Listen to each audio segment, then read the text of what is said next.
بسم الله الرحمن الرحیم. السلام علیکم زما ګران خوږه ملګرو دوستانو چرته چې وایي ښاد او باد اوسئ. نن دوو اهم خبرونو سره یو خو تاسو ډېر میسیجونه م راځي، ټینشن هم ډېر زیات دي چې محسن نقوي کله نه سټیټمنټ ورکړی چې ایکسټینشن نه ورکوو. هغه باندې ما پرون هم تاسو سره لږ درکړی دی، خو اوس په تفصیلي تاسو سره په باندې کومه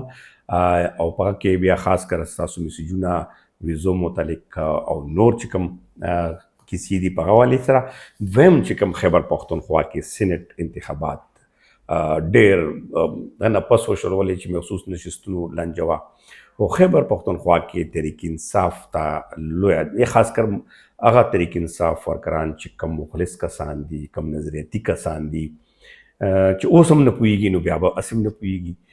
چې ډېر لوی ده چې کورته میلاو شوه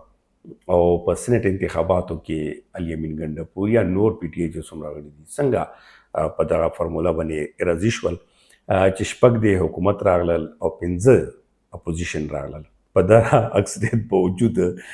15 د اپوزیشن راغلل، حالانکې او بیا چې کوم شپږ راغلل هغه لیست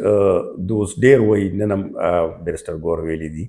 چې دا عمران خان صاحب هغه کړی دی، خو باقي حقیقت څه دي په دغه دواړو خبرونو راځم. خو زه یم چې اول به ستاسو شکریا ادا کوم ډېرو ملګرو پرون ماته میسیجونه چې کوم کړي دي مینې اظهار یې کړی دی او زما دوه درې ورځې غیر ضري نوټ کړي دا، نو هغه زه دواړو لاسه سلام پیش کوم او زما مینوال دي. یقینا چې ستاسو د مینې د ستاسو د محبت وجې نه مونږ کې نور هم وینه کېږي، بړویږي او بیا کار هم زیات کوو چې تاسو ته انفارمیشن درکو، بیا ستاسو غږ هم متلقا چارواکو ته کوشش کوو چې ورسوو. خو اول به زه یم چې دا بل ایشوز نه پیله د خیبر پختونخوا باندې راشم چې کوم دا ایشو ګرمه ده. اوس دې وخت کې د کم شپږ سینټران راغلل چې هغه کې مراد سعید، فیصل جاوید او چې کوم تاسو ګورئ په دغه کې قادري صاحب راغلو، میرزا افریدي او دغه کوم نومونه تاسو ګورئ. فیصل جاوید خاص کر اعظم سواتی باندې ډېر خبرې کېږي چې دا چېرته هغه نورالحق قادري او دغه کې که تاسو ګورئ چې دغه نومونه خان صاحب ته کم تلیو او په کم باندې دا وشول په دغه باندې ډېر لوی کنفیوژن دی. بیا خاص کر چې کوم د تحریک انصاف طرف نه چې کوم اهم کسان ټویټ کوي او هغه دا نومونه هم ځایروي چې کم کم نومونه خان صاحب ته تلیو او کم نومونه چې کم دي هغه په دا سینټ کې راغلل، لکه ټوټلي یو یعنی مصلحت سره یعنی دباو سره کار شوی دی. نو دلته کې څه ورته وایي که نه 47 او 45 افام 45 47 والا کیسه څه شوه، دواړه سره ورونه شول. نو اوس په چې کوم ورکرز دي یا خاص کر د تحریک انصاف چې کوم فالوورز دي خاص کر هغو ته زه وایم چې د هغو به څه سوچ وي، څه رجحان وي، مخکې به څه کوي. یو خان صاحب سره مینه لرل خو نه دا خو چې کوم بیا لاندې سطح باندې چې کوم قیادت دی یا کوم نمونه کمپرومایز دی، نو یقینا چې دې باندې سوچ پکار دی او خیبر پختونخوا کې دغه شان راتلل یقینا چې تحریک انصاف دپاره لویه دچکه ده. بل طرف ته ایوان بالا یعنی سینټ کې د اپوزیشن پرله چې کومه ده 2/3 نه هم زیاته شوه، یعنی ایوان کې کا ایوان بالا ده او کا ان ای ده، د دواړو قومي اسمبلیو په کې اوس اپوزیشن نور هم مضبوط شول، یعنی نور هم تحریک انصاف کمزوری شول. نو په کم طرز باندې به اوس تحریک مخکې بوځي یا به نور مخکې بوځي او خاص کر بیا هغه کارکنانو باندې زه راځم چې هغو ته ما ډېر زیات زړه خوږېږي چې کوم مخلصه دي او کم په دې باندې جدوجهد کوي. خو بهرحال دا مې تاسو سره شریکولو چې څومره لوی گیم وشو او څومره لوی کمپرومایزینګ وشو په دې صورتحال باندې تاسو خپله ګورئ. اوس رضو د افغان پاک افغان صورتحال باندې یو خو تاسو ګورئ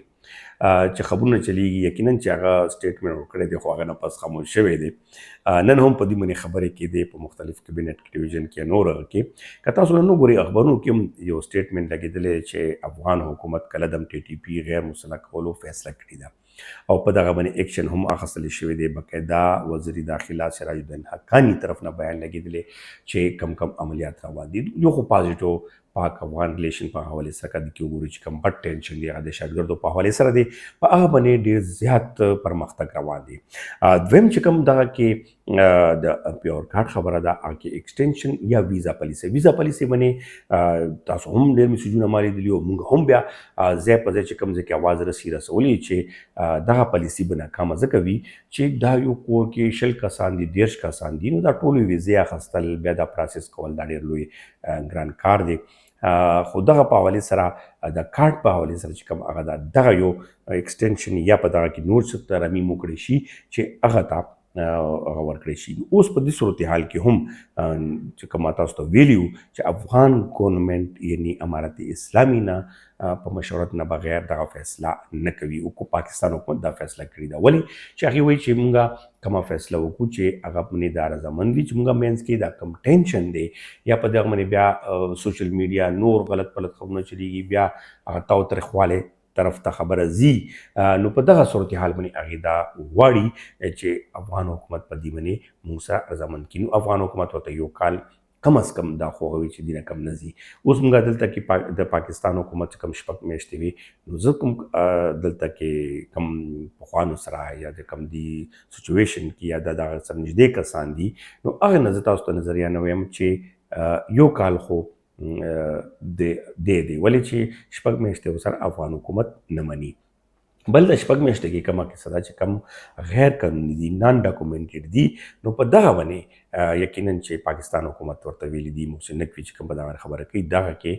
ایکسټینشن یا په دغه کې مزید هغه وایي چې وخت نشو ورکولی نو دغه سوریا زما د څو ورځو نه ټریلینګ یا د نور موسمیاتو وجې نه موږ باندې دا اثرات شوي دي. او بهرحال دغه سچویشن کې تاسو باور لرئ چې دا کم انحلا سیستم دی یعنی نان ډاکومنټډ والا دغه کې به هم ډېر سلو پروسس کې مغه شانتي کاروایی کیږي ولې چې افغان حکومت سره کلیشز نه غواړي. اوس رزو د ویزا په پالیسي باندې ویزا پالیسي باندې ګوره ای ویزا چې کوم سکینډل دی کم په دغه کې شپږ کسان خو د محکمې اهلکار دی وخت گرفتار دي او مزید تفتیش روان دي او بیا د ویزا سیکشن کې په دغه باندې لویه کچ باندې تبدیلي کړې شوې ده ډېر کسان لرې کړي شوي دي. یو خو په دغه کې تاسو ګورئ چې تاسو به ویزا اخیسته بهر نه فرض کړئ جرمني نه اسټرالیا نه کنه نه ما سره ډېر نږدې کسان اسټرالیا والا هغه وکړو چې یاره ویزا په کار دغه نه کېږي ټریول ډاکومنټ دی افغان پاسپورټ باندې کېږي خو هم ختم شوی دی چې افغان پاسپورټ رینیو کړو ما ورته که ته افغان پاسپورټ مې هم کې خو هغه به تا کابل خالي کړي په دغه باندې الریډي هغه شوي دي. اوس په دغه باندې بیا یقینا چې هر ځای نوی نو هغه به ورته کابل افغانستان نه لیکل نو افغانستان باندې به ورته 24 غنټو کې چې کوم پروسس دی په هغه صورتحال باندې ویزا جاري شوه نو چې کله هغه راتله نو هغه بل ملک نه راتله نو هغه باندې ایرپورټ پیسې وي ایرپورټ کې پیسې اخیستل کېږي اوس هم دغه کیسې کېږي خو ډېره سخته شوې ده نو دغه کسانو کې گرفتاري شوي دي نو په دغه باندې ډېر لوی هغه شوی دی. اوس په دغه پالیسیانو کې یو خو ویزا پالیسي کې پاکستان حکومت په دغه صورتحال باندې غرولي ولې چې ټول نه زیات تعداد کې د پاکستان د ویزا هغه چې کوم دی هغه د افغانانو دی او یقینا ویبم چې دلته کې ټول خندنونه دي کاروبار دی نورې رشتې دي نو په دې حواله سره یو داسې عمل ټاکي چې د هغو دپاره هم اسانه شي. بل چې کوم دا ایکسټینشن کې بیا دلته کې یو میاشت ورته مقرر کړي ده دغه به هم چینج شي. بیا دغه سټوډنټس دي چې کوم سټوډنټس ایس ایس سی کارډ لري یا او سره پیور کارډ نشته هغه 3rd ایئر کې 4th ایئر کې دي په دې موږ اول هم خبره کړې وه چې د کې انوسیار ډېر لوی کردار ادا کړی چې دغه کسانو یا دغه په حوالې سره هغه خبره کړې نو د سره حکومت منلي وه چې کم یونیورسټیانو کې نو هغه به نشي ډسټرب کولی چې ته ډیګري نه وي حاصلې کړي. یو خو په الریډي د کوټه په سیسټم باندې راځي چې کوم پاکستان الریډي تاسو ګورئ چې ډېر لوی تعداد کې علامه اقبال یونیورسټي نه د هاشنتي نور یونیورسټي نه ایچ ایس سی نه چې کوم ریکګنایز دي هغې په کوټه سیسټم باندې افغان سټوډنټس ته هغه ورکوي خو ډېر کسان چې کوم هغه دغه سیسټم یې نه وي نو هغو پیل نه دلته نه ایجوکیشن حاصلولو نو اوس 3rd ایئر 4th ایئر کې دي په دې باندې یقینا چې خبره روانه ده او په دې باندې دا ګمان دی او بلکې دا یقین دی چې هغې به نشي چړلی چې هغو ډاکومنټس وښیي چې هغې پروسس کې پراته دي چې هغې خپل پروسس مکمل کړي، کال وي 2 کاله وي. اوس اورال صورتحال په دغه صورتحال باندې بدلیږي. تاسو په د نورو خبرونو باندې چې کوم تاسو ته راځي یا تاسو ته ټینشن جوړېږي نو تصدیق لازمي کوئ، او یقینا چې محسن نقوي بیان نه پس صورتحال موږ هم کنفیوزن کیو، خو دلته محسن نقوي آل ان آل نه دی، دلته یو سیستم دی، یو طریقه کار دی، نو دغه مطابق په چلیږي او تاسو یقین لرئ چې انشاءالله ډېر ښه خبرونه به راځي، زموږ دا یقین دی. نو تاسو نه اخره کې بیا ډېره مننه کوم چې چا ملګرو مس کړی یم، هغو ډېره مننه کوم، او انشاءالله اوس په غیر ضروري نه کېږي، کوشش به کوو چې تاسو ته روزانه بیس منې چې کوم متلقه خبرونه دي هغه تاسو کو. تاسو نه خواست دا دی چې چا ملګرو نیم سبسکرایب کړئ نو لازمي سبسکرایب کړئ او خپل کمنټس لازمي راکوئ. ډېره مننه، خوشحاله او آباد اوسئ.